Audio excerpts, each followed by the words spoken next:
Hyderabad Kokapet neo పోలీస్లోని Visakha Sharada Peetham వద్ద ఉద్రిక్తత పరిస్థితులు ఏర్పడ్డాయి. రాజ్యశ్యామల అమ్మవారి ఆలయంను ఖాళీ చేయించేందుకు రెవెన్యూ అధికారులు పోలీసులు అక్కడికి చేరుకున్నట్లుగా సమాచారం.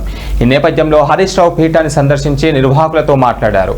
అధికారులు పీఠం నిర్వాహకులను భయపెడుతున్నారని ఆయన ఆరోపణలు చేశారు.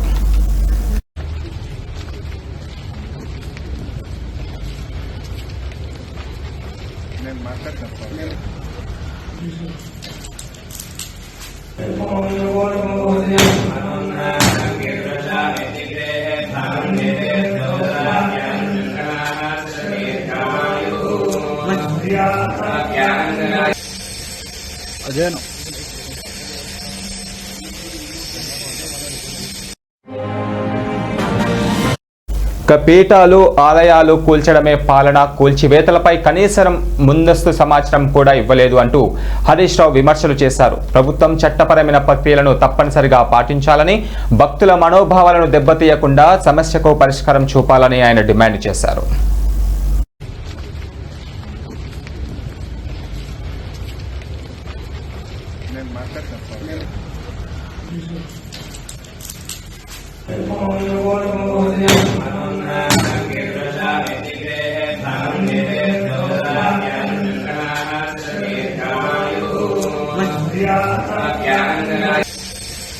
అదేను